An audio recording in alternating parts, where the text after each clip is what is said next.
You make man like me? No. Woman. There is something I want.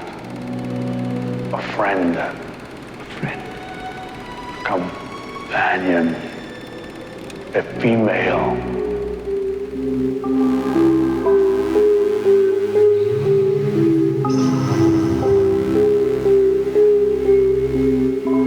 Hello and welcome to Journey Through Sci-Fi, where we journey through the many subgenres of science fiction on screen. My name is Matt. And I'm James, and in this series we're exploring the sci-fi subgenre of mad science. And in today's episode we'll be looking at The Bride of Frankenstein from 1935 and Mary Shelley's Frankenstein from 1994.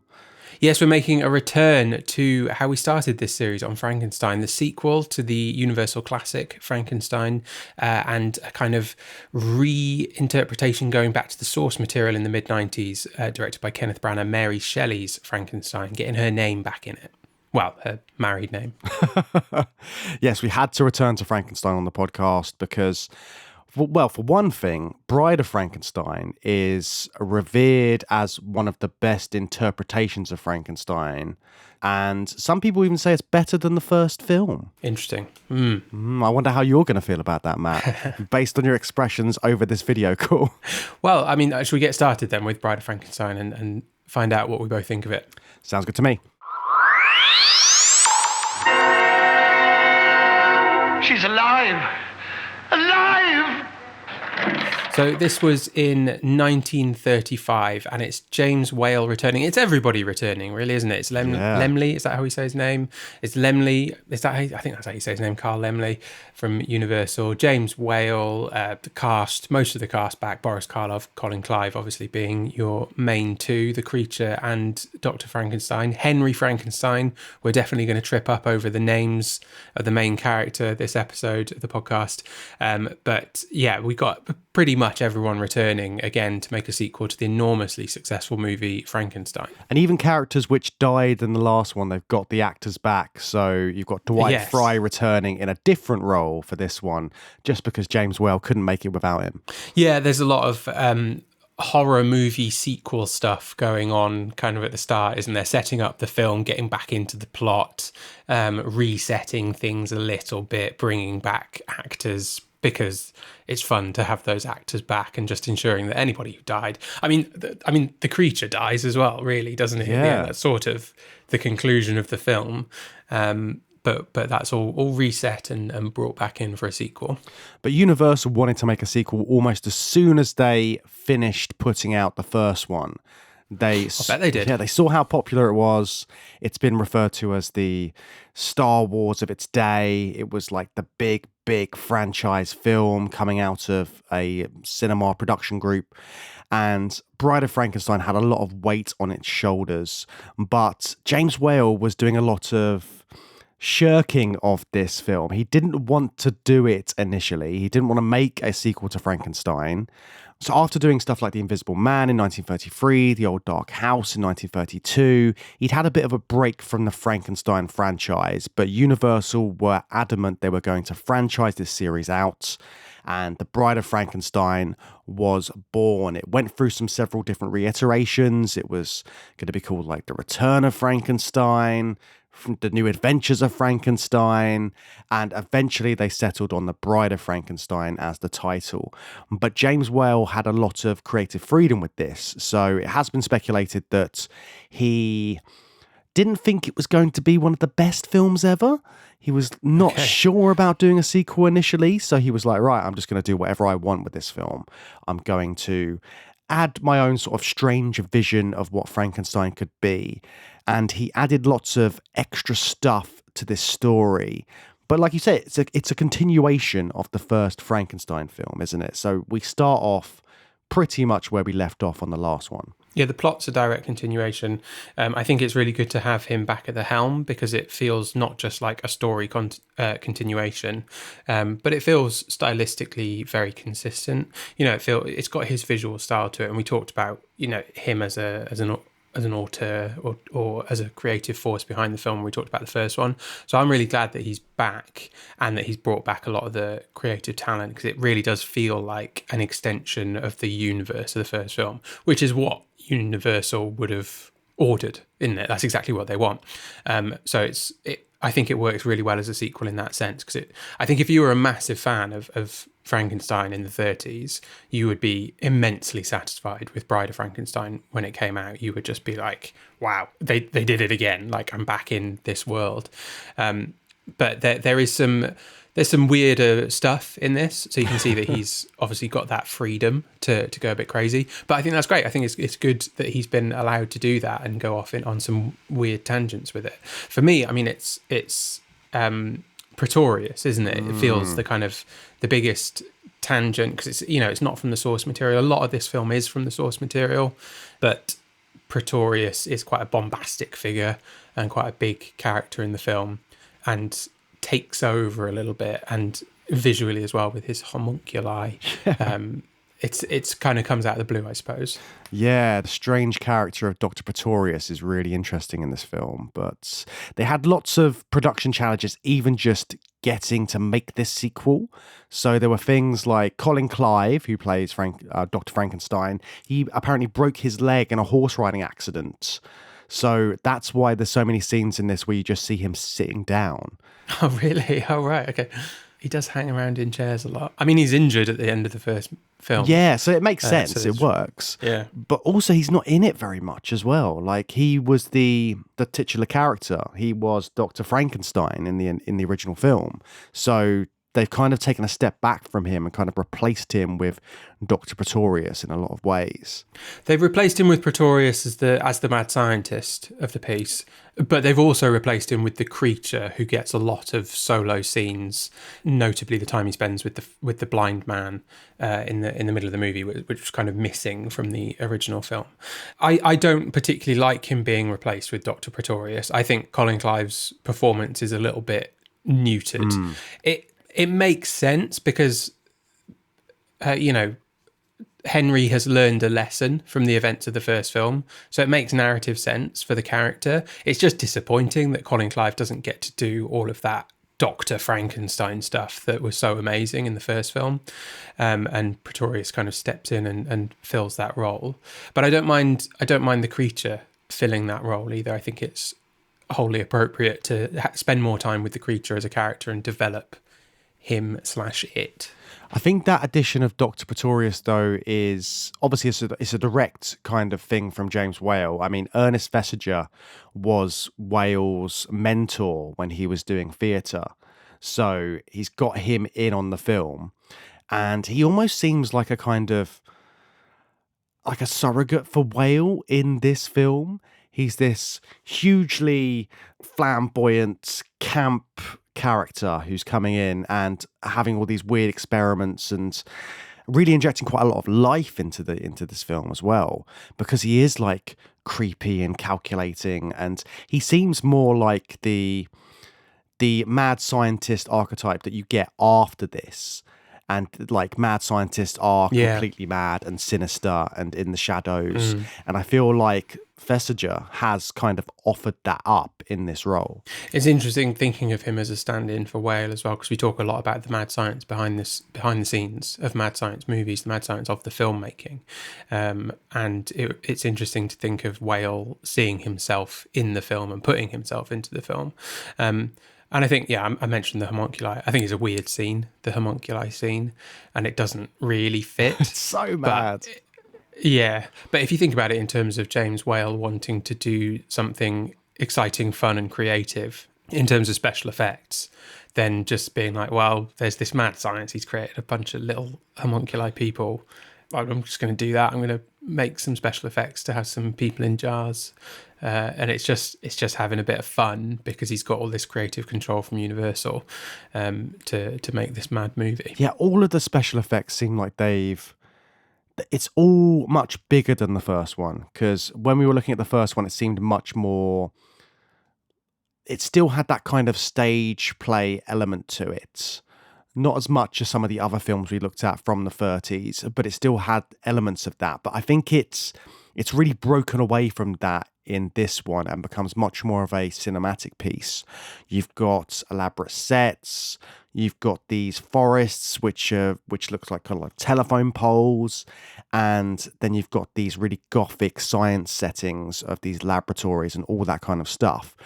And on top of that, you've got like amazing makeup, like even the look of the creature in this. They've kind of upscaled his look, haven't they? Yeah, more detail and just a lot more. Even if setting aside the detail of the makeup, which I think is increased. There's just a lot more time spent on his face with Karloff's performance as well. So I think he's got more complementary makeup to allow him to give an expressive performance, and then the camera dwells on his face, and he has lines, of course. You know, he has dialogue, and you know, he's got a whole plot line and character interactions and stuff like that. So we're just spending a lot more time focused on that makeup on his face, and I think he looks softer. And I think that's important for his character as well, because he's much more humanized in this. He is less the creature and more the creation in this one, which we'll get into later. But with this performance as well, like Karloff in the first film, he had that really sort of heavy costume. He had the big sort of platform shoes. It was all heavy and uncomfortable. And I think he damaged his back from doing that performance in the first film. And he's come back and he's a bigger star now. Like, Boris Karloff is a star. One of the repercussions of that is that he's lived a more fuller life. He's a bit fuller in the face as well as a result from living this life of luxury. And he's come back and they've had to like make him look more gaunt with the makeup. They also do really interesting stuff with it as well, because we talked about the sort of the greenish hue, which everybody knows Frankenstein is sort of green.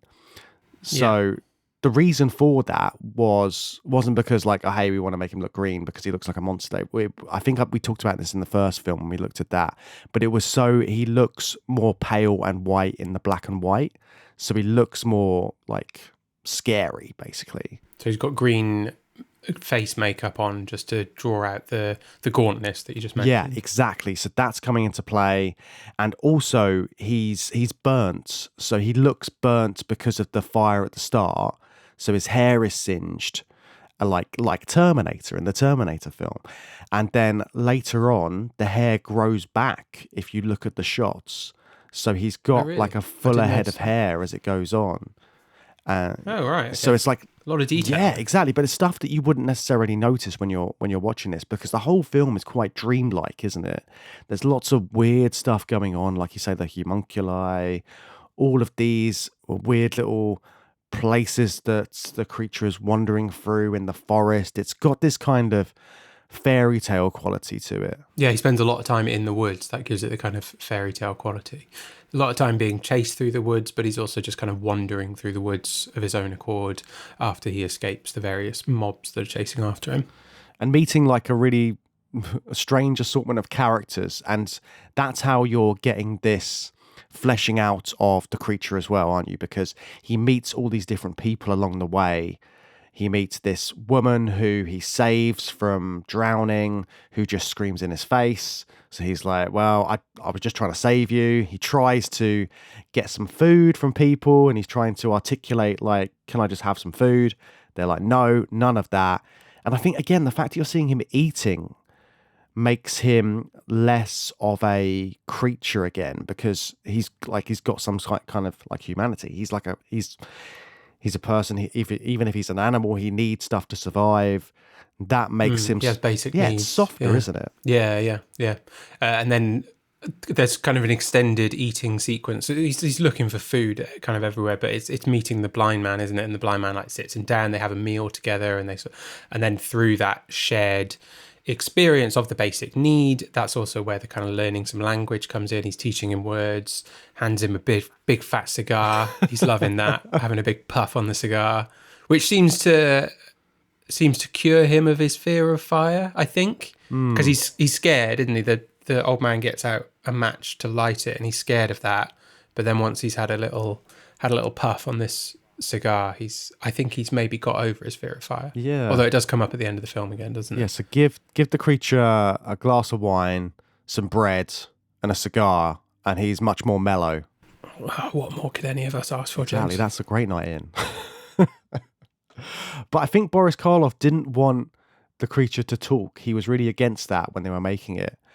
Oh, really? Which, there's an interview with his daughter, and she's like, well, Dad was very wrong because it was great, and having that really brought a different side to the creature. Yeah. But that's more in the book as well, isn't it? Like, he's more philosophical in the book. Is that right? Yeah, no, he's fully able to read and talk in the book, but it kind of follows the same path as this. It's his interactions with the people he meets. He can't speak on creation. He's non-verbal, but like, he has a working mind is the point. He just doesn't have any learning and education. So when he goes off, he's watching the family. I think he learns speech from observing, and then I can't remember when and how he learns reading, but he does. And he's got Victor's journal, and then he just gets access to whatever books he can after he's learned to read. So there's a lot more talking between the creature and Frankenstein in the book. Yeah, long philosophical debates that they have with a kind of menacing undertone. So it's kind of the same as Bride of Frankenstein. He learns it around the same time, but they don't take Karloff to the sort of levels of vocabulary that the creature in the book gets to, but it's basically the same. He shows up demanding a mate, after learning how to speak. That's a key point in the book. Yeah, whereas in this, it's much more he wants a friend, and friend is what he's looking for. Yeah. And it is sad what happens to him with the blind man. He gets his friend, they're having a lovely time, and then these guys come in and fuck everything up, basically, which isn't good for anyone. But it's also that scene is the scene that we saw parodied in Young Frankenstein last time. So it's interesting seeing the actual source material for this on screen in this film. And of course the bride as well, who comes into it in Young Frankenstein. That's all from this movie. So that's the creature, and that's what the creature's getting up to. But we should probably talk a little bit more about Pretorius as a character and as a mad scientist. So he is kind of the catalyst making Henry Frankenstein get back into his evil science and back to his nefarious ways, basically. But he is blackmailing him at the same time. So it's not quite like, hey, come and do some science with me and we'll bring back the dead, all this kind of stuff. But he's kind of the devil on his shoulder throughout this film. Yes, I think that he's a bit more of a two-dimensional mad scientist character. I really like the idea that you just mentioned about him being a self-insert for James Whale. But I just don't think he's as interesting of a character. And I think it slightly undermines Henry's journey that he goes through this insane character development, from the it's alive, I know what it feels like to be God, and then regretting it all at the end. That's really important for his journey. And then this guy just shows up the next day after he fell out of a windmill, and he's like, right, let's do it all again. Yeah, and the fact that he's been like doing his own little experiments, growing his own little creatures, but it's just the difference in the science as well, because it does seem more. They refer to it as black magic rather than science in this as well.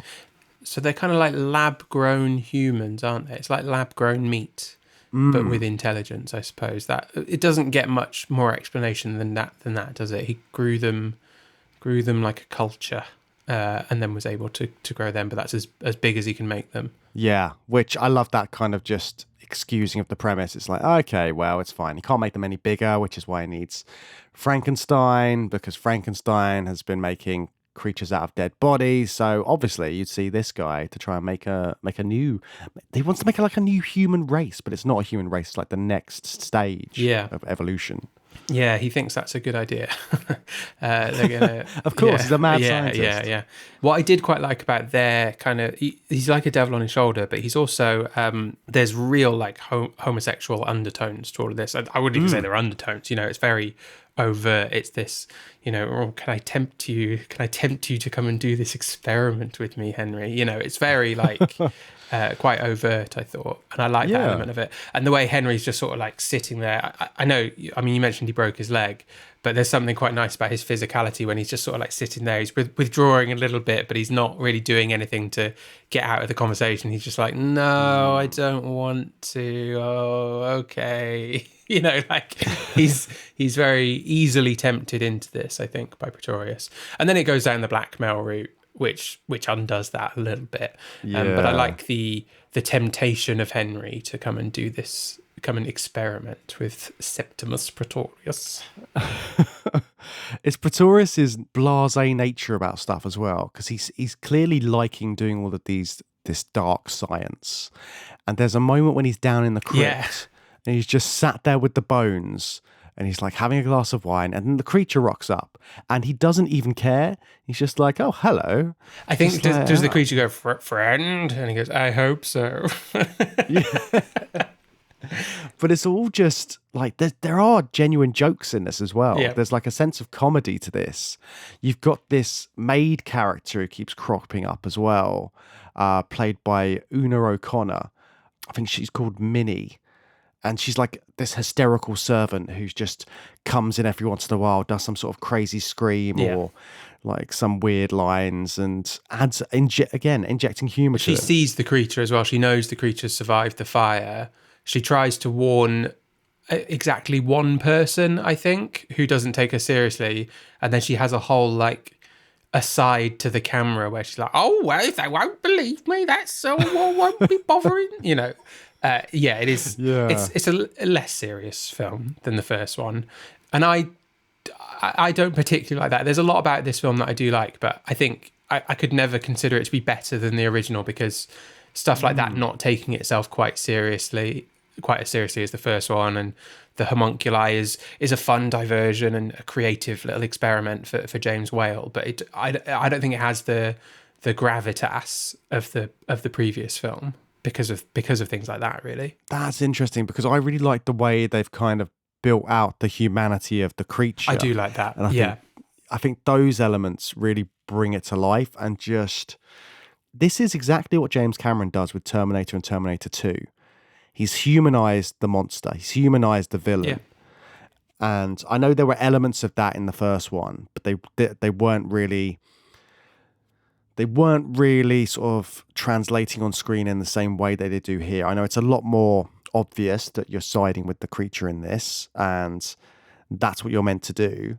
But I think all of those elements really brought this film up for me, and just like the way it looks, all of the lighting and this sort of Gothic laboratories again, just they're building upon it, and it's just becoming more and more, this is how mad science looks on screen. Yeah, I think, there's a lot of stuff that ups the ante of the first film, and that's when it's at its best.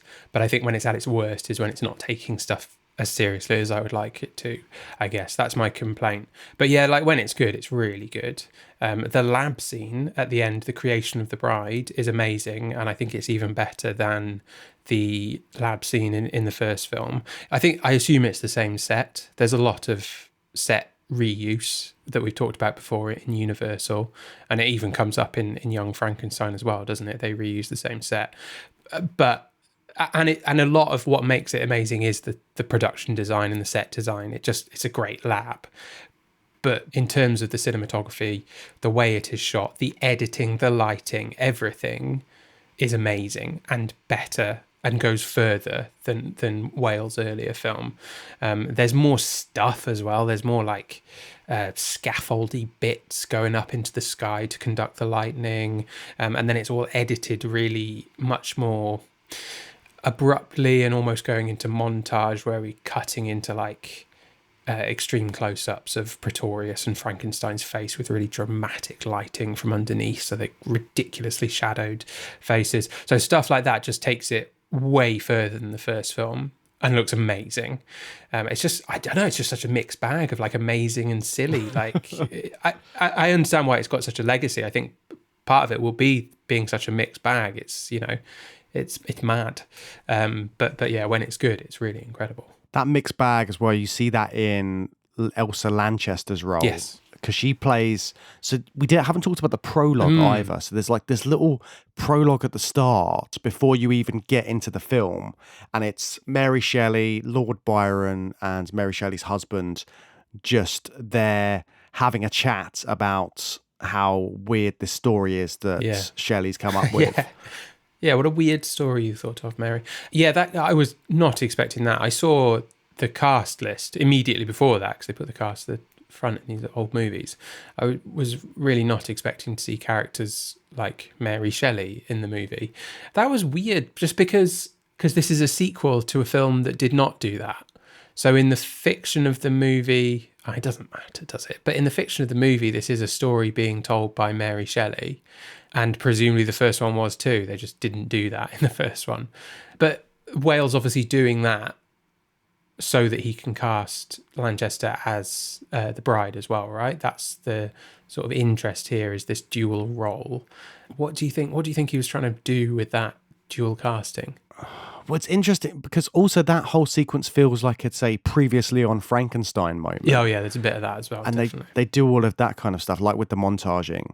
I think James Whale was obsessed with this kind of idea of beautiful people having really horrible thoughts and things like that. And I think that comes through in Mary Shelley because you've got this glamorous actress playing Mary Shelley and she's like smiling knowingly about this story that she's made about this guy who stitches dead bodies together and brings them back to life, reanimates them.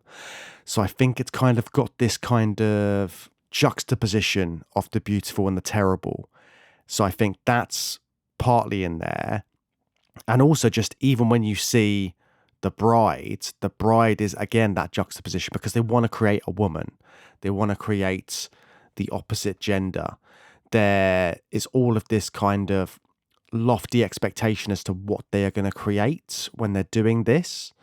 And when you see Elsa Lanchester appear as the bride, she is striking. She's a bit like the robot Maria in Metropolis. She's got that kind of element to her, but the performance is brilliant. She's got these jerky mechanical movements, which apparently were inspired by swans. I don't know how that looks, but I love that as an idea.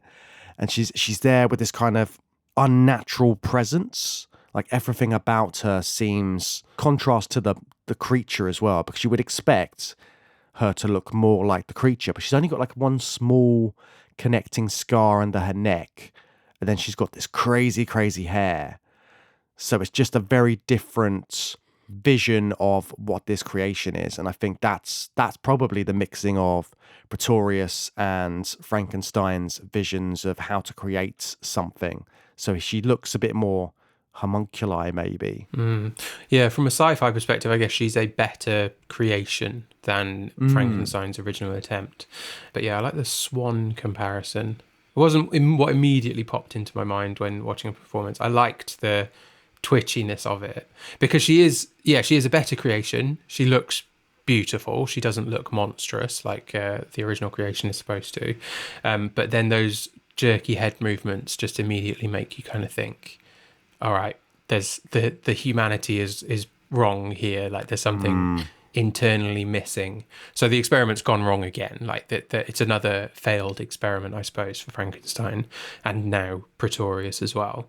Had you seen this movie before? Yeah. Okay, right. I'd never seen this one. I was quite surprised at how late in the film that the bride of Frankenstein appears.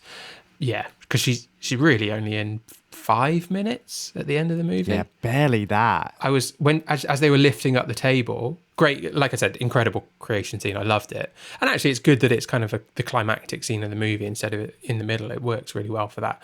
But as they were lifting up the table, I was like looking at the runtime, being like, "Oh, we're going to get about 5 minutes of the bride, and that's it." Well, I think the creature doesn't appear until like 20 minutes in or something as well. Yes, it's all Frankenstein back at home and recuperating, I think. So it's quite a long time before you see any of these characters that you've come to the cinema to see. And that's kind of like an early example of that, isn't it? You're not seeing the big thing that you've come to see. They're going to tease it out. Yeah, and it's worth it. It's worth the wait, I think, especially with the bride. I do think it's a shame that we only get 5 minutes with her, but I suppose that she's not, because she's just got this kind of these jerky head movements, and there's something obviously broken and missing, and she's a failed experiment. I guess that's the point, is that the disappointment and the error. Henry realizing the error of his ways again, and that this wasn't the right path to go down, leads us to this tragic ending again. But it's more tragic for the creation this time, right? Because we spent all this time humanizing him, watching his character development, and all he wanted was a friend, quote unquote friend. He wants a girlfriend, but yeah, all he wanted was a friend. And then it's heartbreaking that it's kind of gone wrong. I don't know if we needed a bit more of it being wrong, because it's like there is an element that's like, oh, her head's a bit jerky, should we blow up the entire castle? I think it's more that the creature gets that reaction from her straight away. Yeah, and he says, look, like, everyone hates me, even my supposed bride hates me, so yeah, no, I can't deal with this. And he says, there's a line earlier on where he says, I preferred it when I was dead. Better like dead, living is hard. Yeah. So like all of these little lines that are coming from Karloff's Frankenstein creation is just, they're heartbreaking, aren't they? And they're all leading up to this moment when he meets the bride and he's supposed to finally get a friend. This should be his friend, because she is like him. She's this, but she is, like I say, she's like a better creation. She's this beautiful woman, this beautiful creation, but with like this towering head of hair, all scary of this hair. Kind of scary hair. I love that this is like the scary hair. Like, this is where scary hair comes from. So iconic, isn't it? The white streaks that go up, and this massive beehive that she's got on her head. I've got the movie playing on my tablet just next to me, and I've got that scene running, and just her hair and her head movements. It's just incredible. It's supposed to be kind of Egyptian looking. Okay. Like Nefertiti. Okay, right. Like the big headdresses and that kind of thing. Okay, interesting. Yeah. All of that kind of style. Because, again, it's a stylistic choice to make the bride look like that. And then even before, see, that tracks as well with the Egyptian look, because she's a mummy when she's being created. Oh, yeah. So, yeah, they definitely unveil her like a mummy with the bandages, that lovely like close-up that cuts into her eyes, peeking out through the bandages. You don't get a moment with the hair popping out, though, which is no. I was thinking that when you see the mummy, I was a bit like, because I knew the hair was coming, obviously. Yeah. And I was like, so are they gonna like style her hair for her when they get the bandages off? But Dr. Pretorius is just styling her hair in the background. Yes, yeah, definitely.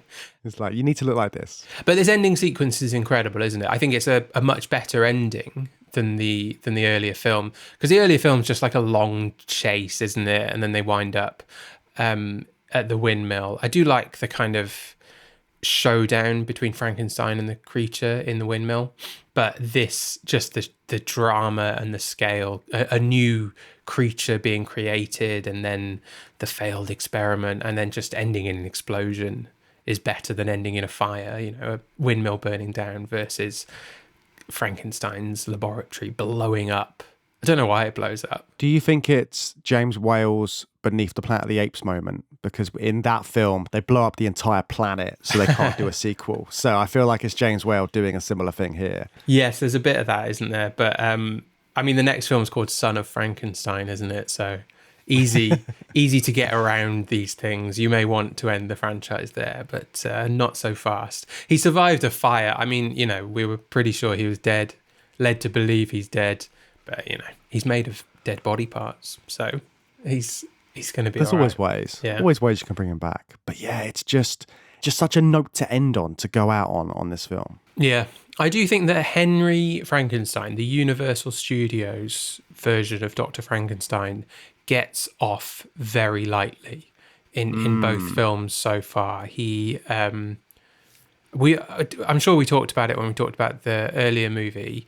He absolutely shouldn't have survived the fall. It just he definitely looks like he gets thrown off a building and dies, and then smash cut to God, that was terrible. And now I'm recuperating and we can get married and live happily ever after.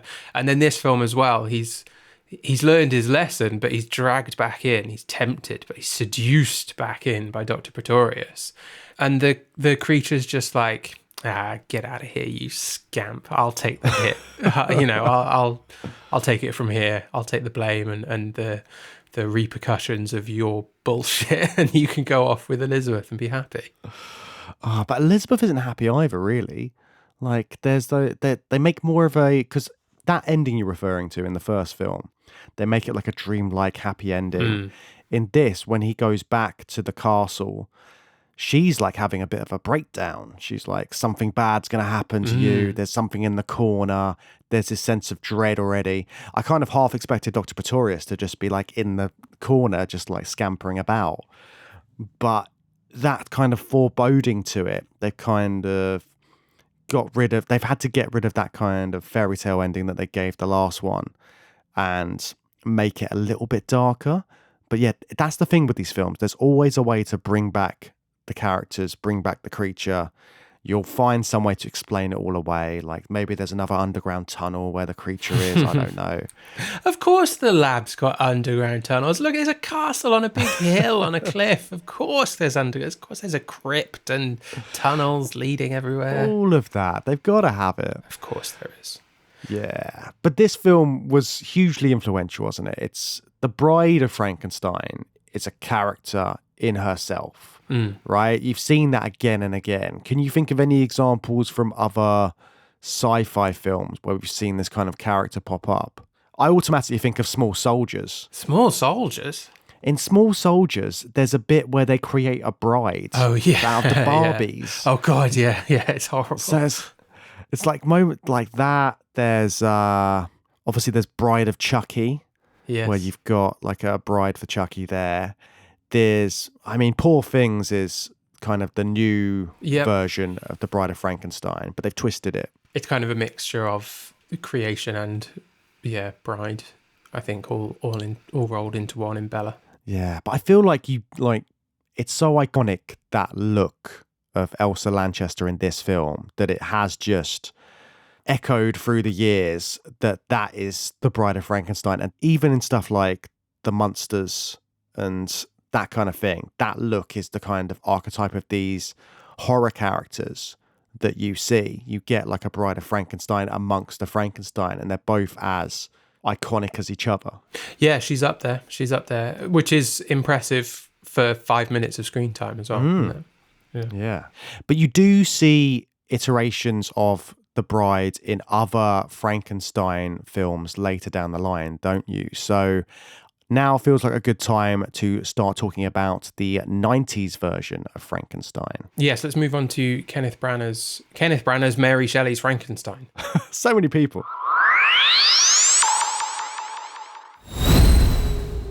Hi listeners, hope you're enjoying the show. If you want to support us and get access to hundreds of hours of bonus episodes, you can sign up to our Patreon. We've got discussions on all the latest sci-fi films in cinemas, the Bad Movie Bunker, and Patrons' Picks, as well as mini-series covering your favourite franchises. Patrons get to have their say on what we cover, both over on Patreon and right here on the main show too. So if you want to join, head over to patreon.com/Journey Through Sci-Fi. Now, back to the episode.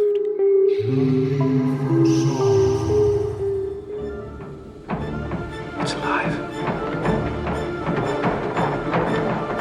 It's alive.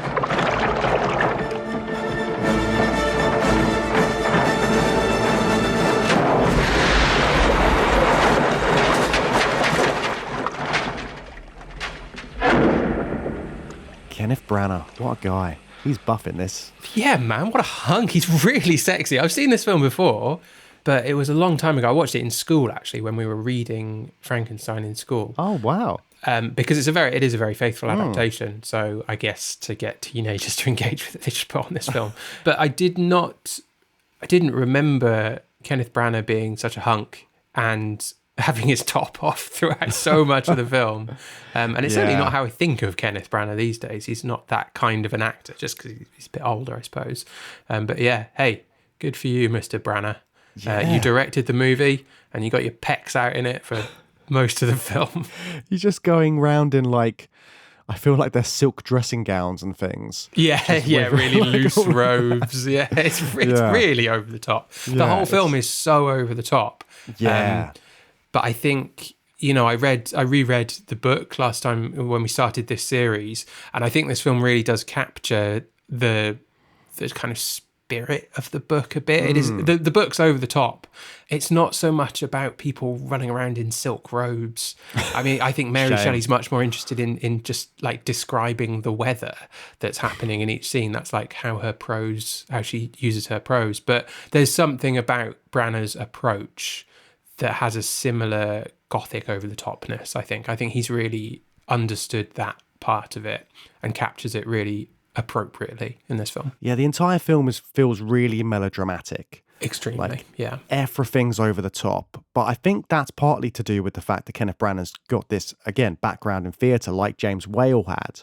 So this feels like a kind of spiritual successor to James Whale in that kind of way, because you've got a theatre actor who's moved into film and he's directing this. And I feel like he's coming at this in that kind of way. He wants it to be over the top and he wants it to be dramatic, and that's his interpretation of Frankenstein, drawing from inspiration from Whale and stuff like Bride of Frankenstein, I would say. Yeah, and the main influence being trying to create a faithful adaptation, I think, of the original novel. Apart from something that happens at the end of the movie, which I was actually really surprised to see, given how faithful it is and how it's obviously an attempt to be really faithful. Because, it's the creation of the bride, because that's not in the book. I don't remember him bringing Elizabeth back to life in the same way that he brings the creature to life. And then Branagh's gone to such lengths, like the prologue and the epilogue with Captain Walton, which, I like those scenes in the book, but I also understand why most adaptations don't do it, because it's like there's just no need when you're trying to tell a story in, 2 hours or whatever. All of the stuff of Frankenstein's childhood, explaining how he met Elizabeth, the sister stuff. That's weird.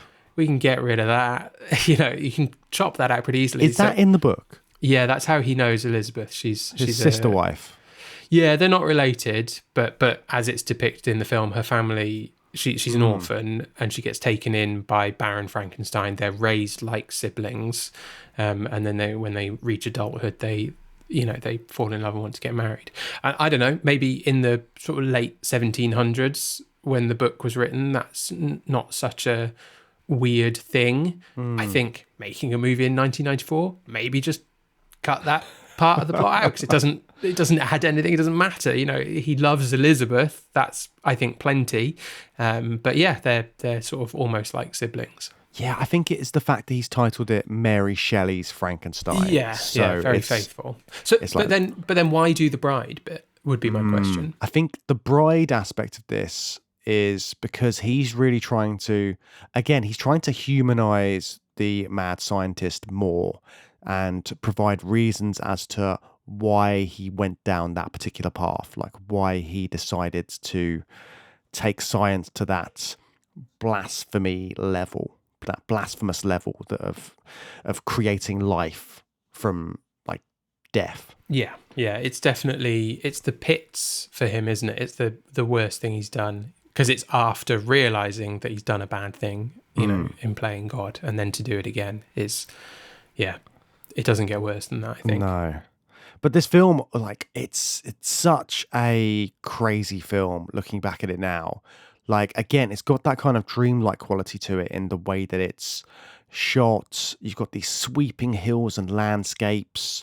You've got this really weird house where Frankenstein lives in, with this kind of sky-like blue on the staircase, and then the staircase doesn't have a rail and it just leads up to a door. Yeah. Oh, yeah. It's a bit Truman Show, that kind of aesthetic. And then even his lab is this really big warehouse where he's just got loads of equipment in, and the equipment is such a thing in this. It's what he travels back home later. It's this big tank. It's got this kind of weird hot air balloon element to it. I thought it looked like a big ball sack. I mean, it does look like a big ball sack. I was trying to be less crass, Matt, but that's exactly what it looks like. It does look like a big ball It's pulsating during the creation scene. There's definitely, that's, oh my God, I'm not going to look at that in the same way now. And then it injects eels into, there's lots of symbolism there, now you say it. Yeah. Or if you don't want to say ball sack, it looks like an egg sack as well. It also really reminded me of the alien queen in Aliens and her egg sack that she detaches from. That kind of like pulsating as it lays the eggs. Yeah, the whole creation scene is amazing. And again, you said when you looked at when you're reading the book, it's electric eels, and they're going back to the source material. It's eels that he's using in this.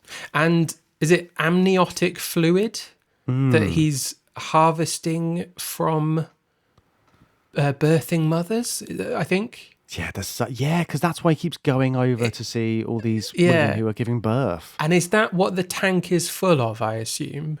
Because it's a very, very slimy, slippery scene when De Niro first emerges as the creature. So awkward. It goes on for about 5 minutes. Yeah, it's like, I mean, it could be slapstick with a different sort of musical score, couldn't it? With how long it goes on for. But I don't know if I've got the right word there, amniotic, but the liquid that he's got. Yeah, they are like, he is giving birth to this creature in this. So it's a lot more like that, and it's a lot more sort of the biological elements rather than, well, the way I think about it is more like it's less lightning and it's more, this is actually a birth. So it seems more biological. Yeah, more sticky. More sticky. More sticky and icky than the kind of, the almost mystical capturing the elements in James Whale's movies. But I think it's more faithful. Well, I mean, the book is vague, but certainly electric eels get name checked. So before that, you've got all of this. I mean, the monster the creation doesn't turn up until later on in the film. There's quite a lot of preamble about why Frankenstein wants to go down this path, why he wants to find a way to stop death because he loses his mother when his mother dies in childbirth, when giving birth to his brother. All of this kind of stuff is there to kind of flesh out his character more and provide reasonings for why he's doing this.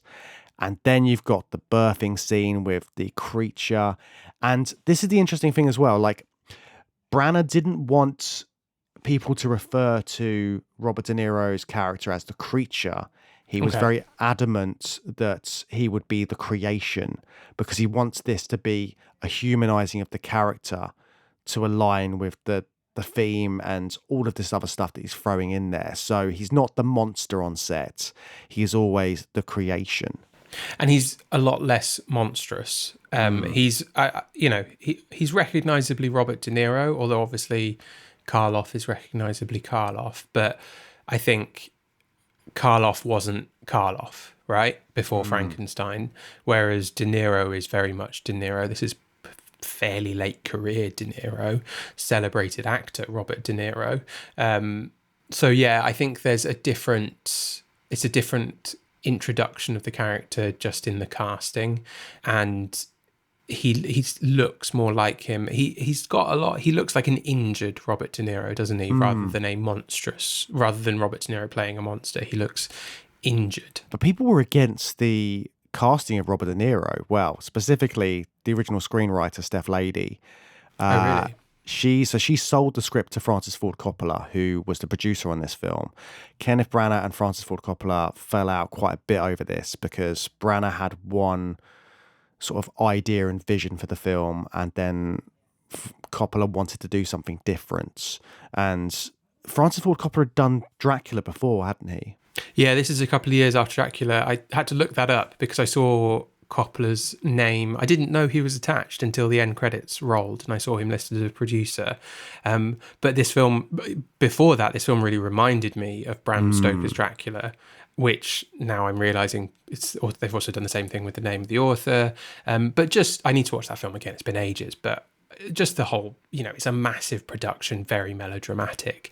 It feels like it has a lot in common with Coppola's adaptation of Dracula. Yeah, and I'd want to revisit that just to see if it does seem more sincere and a different kind of pacing. Not that this isn't sincere in its own way, it's just a lot more melodramatic. But going back to Steph Lady's comments, she said the film was a shocking disappointment, a misshapen monster born of Kenneth Branagh's runaway ego.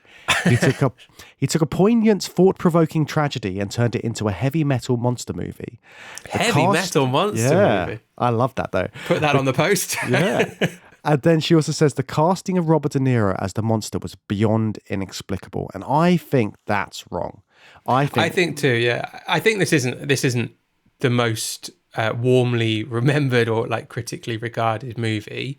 I love it. I mean, yeah, I think it's great. It's pretty silly and it's very melodramatic. And I do actually think Heavy Metal Monster Movie is a great description for it. And she's accidentally given an incredible quote to describe it. I'm trying to slag it off. But it's great fun. It's really like over the top. But you know what? It's an over the top book. Yeah. And I think this is an appropriate adaptation of it.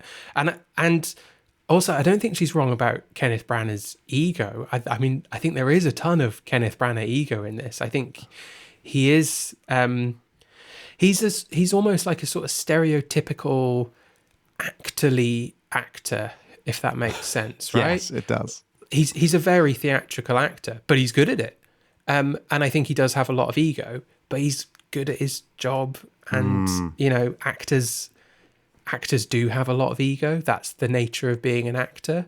So I think it's this film is celebrating that a little bit. You're giving him the director's chair as well. Of course, he's going to indulge his ego as an actor and get his top off and show his body off and all of that. And cast Robert De Niro, who's obviously a brilliant actor, to give what I thought was a really good human performance of the creation. Yeah, and I think De Niro's performance as well. This was the first proper Frankenstein film I think I watched when I was younger. We had it on VHS.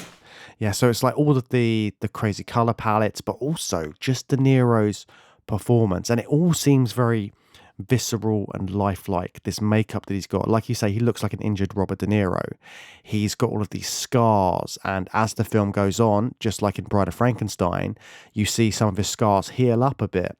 So you're getting all of this stuff in the makeup, and he's growing a bit more hair as it goes on. Yeah, I did notice the hair growth in this one. I didn't notice it in Bride of Frankenstein, but it's very apparent that he's got some fuzzy hair popping out by the end of the film. But amongst that, he's developing as a character as well. You are seeing his progression. You're seeing his speech improve. All of this kind of stuff. You're seeing his emotions develop and the reasoning behind his actions. And he's got all of these emotions. And the way he talks about that to his father, Victor Frankenstein, is he says, look, you gave me all these emotions and you didn't tell me how to deal with them. Like, he's still basically a child, but he's got all of these memories as well. They're not exactly memories, but it's kind of muscle memory. Like, he can play the flute. Memories or muscle memory, he doesn't know, does he? He just realizes that he can do these things and doesn't know where it comes from. But what does that mean for his humanity, his soul? They're literally asking the question, do I have a soul? And I do think that De Niro is a really good choice, because the other thing is he's developing his humanity throughout the film, but in terms of the plot, the more human he becomes, the more threatening and manipulative he becomes. So he's sort of chaotically violent on birth, but then as he develops understanding and knowledge, he manipulates Frankenstein and he threatens Frankenstein and he murders people rather than killing people, in a kind of violent and chaotic way. He murders Elizabeth. So he is cruel, calculating, and menacing as well. And that is what the creature is in the book too. He develops intelligence and then threatens Frankenstein to demand a friend. And, De Niro's an incredible actor with a lot of range, but what he's best at is playing menacing criminals. That's what he made his name doing. So bringing out the humanity of a threatening, menacing character. De Niro's, you can scarcely think of a better choice casting wise than Robert De Niro. It makes me think of Cape Fear, like his character in Cape Fear. I think that's the kind of thing that he's portraying in this, because and Vito Corleone, the definitive De Niro performance. He's obviously a very humane, very interesting character, but he's incredibly scary and capable of violence and threatening. That's the whole thing. It's De Niro's whole thing. It's, so I think it's mad to criticize that casting choice. I think it's a perfect choice. And it's the way he's, like, his entire performance, the kind of going from not being able to talk to becoming this kind of menacing character, but also still having some remnants of remorse for what menacing, he's doing. But lonely and sad. Yeah. And like there are moments when he's sobbing because like his friends leave. Like again, we got the blind man scene. All of the entire family that he's learnt how to speak by watching them, they all go and they see him and immediately attack him. All of this kind of stuff is putting you on side with his character. But then you've also got this performance where he studied stroke victims and worked out how they are sort of rehabilitated over time. And that comes out in the performance. Like there's a moment when he gets rid of the stitches in his lip because he realizes he can't talk properly with his mouth wired the way it is. And all these kind of things just really bring out that portrayal of the creation by De Niro in this, I think. Yeah. And he's got good chemistry with Branagh as well. Yeah. I think they've got limited scenes together. But when they're in it's like a cave or something, their sort of first face-to-face proper conversation when he's got the ability to speak fully. That was amazing. I loved that scene with them together. I think it's one of the best bits in the book is recounting that meeting that they have together where he asks for a companion, and it's one of the best scenes in this film as well. It's just simple. It's just the creator and creation talking, and having this conversation, getting quite philosophical with it, and they do it incredibly well in this film. What did you think about the other cast of characters that we see alongside Frankenstein? So you've got like John Cleese pops up as like a mentor character. You've got Tom Hulce as Clerval. There's kind of like, and then you've even got Ian Holm as like Victor Frankenstein's dad. All of these kind of characters come into play in there. What did you think about this kind of the other people in his life and what they added to him as a character? I think it's a really good supporting cast. I really like Helena Bonham Carter as Elizabeth. And, I was saying I was a bit confused about the decision to reanimate Elizabeth in the film. It was an amazing scene. It was really well done. And I like Helena Bonham Carter's performance of the reanimated Elizabeth. It's very grotesque and very sad, and allows Victor to show like how far he's sort of psychologically fallen in that moment. But yeah, and then just like people like John Cleese and Ian Holm popping up is great because they're all fantastic actors. It's nice to see John Cleese doing a straight face performance and doing it well. Like I do think he's quite good at that. He's probably better at comedy, but nice to see him get a chance to do something a bit more serious. There was one thing that I noticed quite a lot is that every time Victor Frankenstein, Kenneth Branagh returns home, people run at him. Like they're always running towards him. And every time there was a sequence back at the house, they were outside the house, people were running towards him. Everyone was running somewhere. And that, again, it's the heavy metal pace of it. That everything's just frantic the whole time. And Victor runs around his lab a lot as well, doesn't he? Even when he's on his own. Well, actually, I'd say he sachets around. People are either sashaying or running. Yeah. But there's a lot of running around during the creation scene. That I think is representative of the pacing, and I think some of the criticism of the film are around the pacing. It's tricky. It is. The pacing is not amazing, right? It's 2 hours long. I wouldn't want it to be any longer. It tells the entirety of Mary Shelley's Frankenstein, including the Arctic exploration scenes and Victor's childhood. Yeah. No, it's good. It's good to have them in, isn't it? And you don't really tend to get them in adaptations of Frankenstein. So that it's great to have that. But I think it's just to be honest, you can't have that and good pacing across 2 hours, really. There's too much book. So it's a trade-off. And I think if you like that faithfulness and getting to see the whole story, then you have to accept that it won't be great pacing. Yeah. And then scenes that might need longer to play out are compressed and characters are running around and it feels a bit more action-packed because it's clipping along through this story at quite a pace. Were there any scenes in this that you found particularly effective or that really stuck with you? So we've already touched on it. The sticky, icky birth scene of a creation scene is so far, I think, the best Frankenstein's creation scene that I've seen in this series of the podcast. I absolutely love it. The big brass tank, topless Kenneth Branagh, stabbing electrodes into the tank. The tank's full of this thick slime that's gonna birth the creature. Electricity everywhere, and then the egg sac that looks like balls. It's just amazing. And he's like pounding on the top of the thing. Live. It's over the top. Like if you're not on board with this film being over the top, you're not gonna like this bit. But if you can get into this movie, I don't know, I absolutely loved it. Done De Niro's face through the porthole, coming to life, and then kicking his way out. It was amazing. I thought it was a really good scene. I really loved that. I loved it's like a bit of a more of an understated one, but the one after that, when the creation is just left out on the street and he comes back to life, and then he's going through the town, he's trying to find stuff to eat, he's eating like all this rotten vegetables stuff, and then because there's a plague going on, they like, oh, he's the one who started it. And then just for no reason, everyone just starts like chasing him.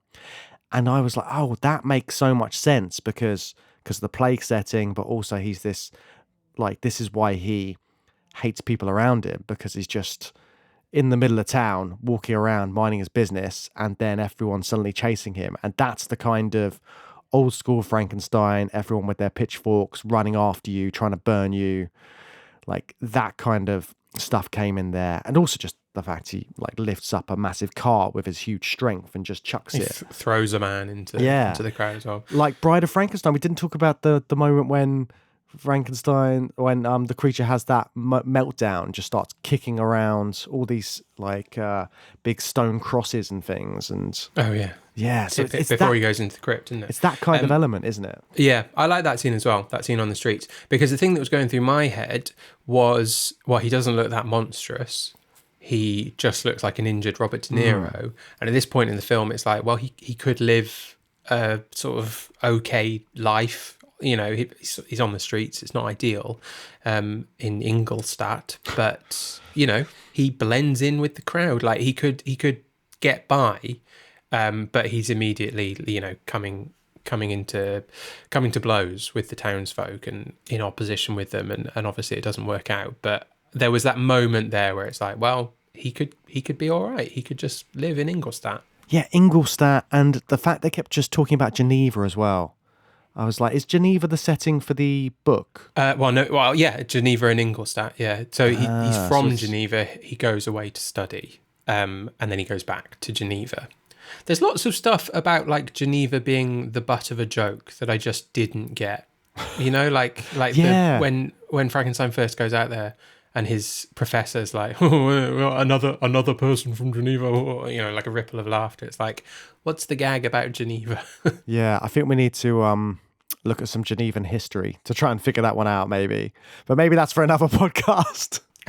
But the other really big scene, like we talked about already, is the moment when Elizabeth becomes the bride of Frankenstein, effectively, and her reaction to that as well.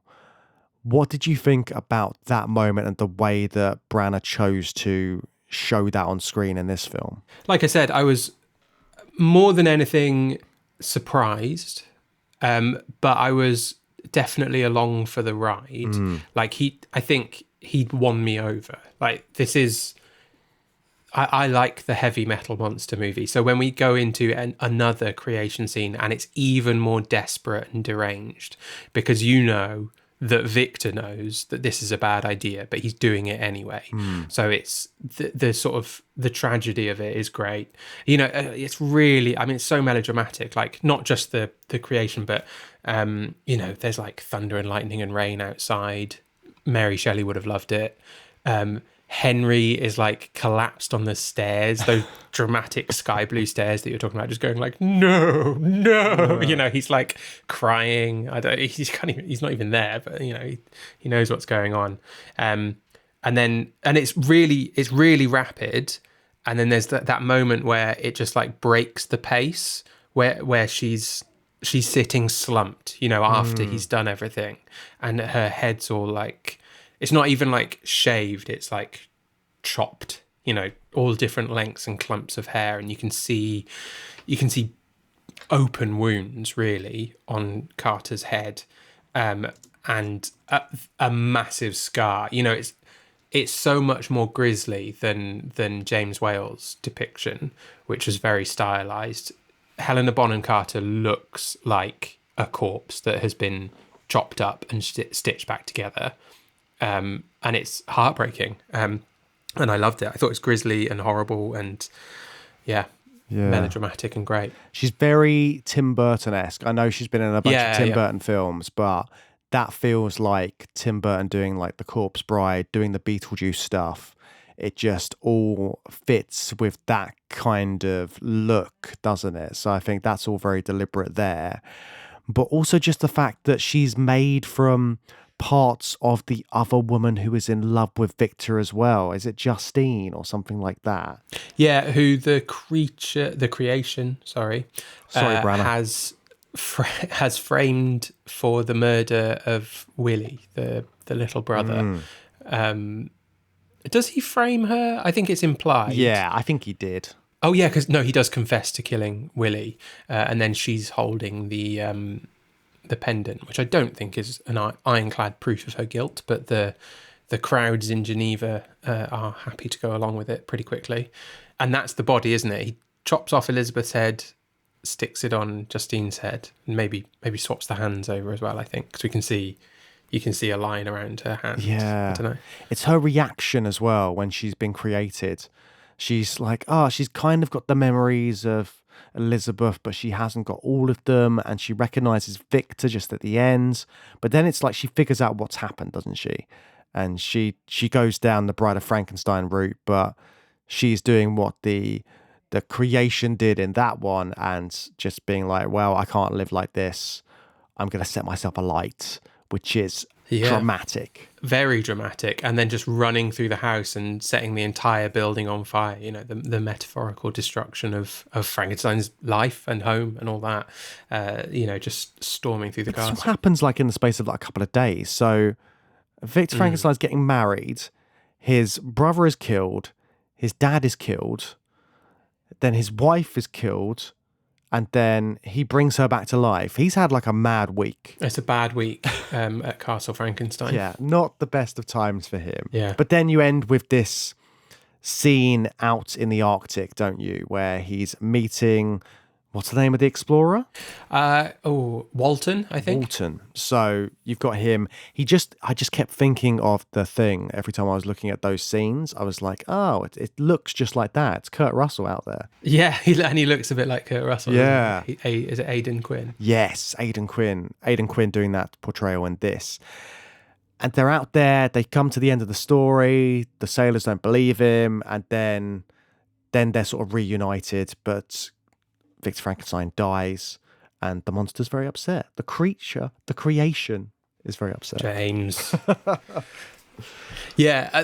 I'm really glad that we got the framing device, the epilogue in the Arctic, because it is a great part of the book. I think when I first started reading the book, I was a bit like confused why it was the diaries of an Arctic explorer, but I'm glad that we got to do that, because I really like the scene at the end, just the complexity of the creation. Like, he's really genuinely unpleasant, violent person, but we do also understand his humanity. You're not supposed to like the creation, but you are supposed to understand the creation, and I think we do. And that sadness, and when he just says like he didn't give me a name, and I'm crying because he was my father, despite how much he hated him and how violent he was and what he did to him and all of that.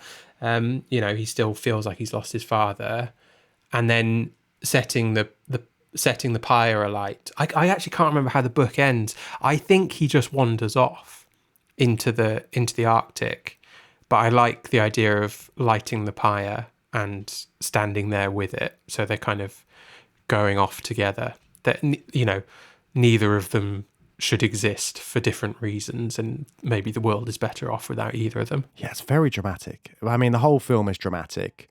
It's pacey, it's colourful, it's quite sexy as well in places. It's just absolutely bonkers, but there is something about this interpretation that I just really enjoyed.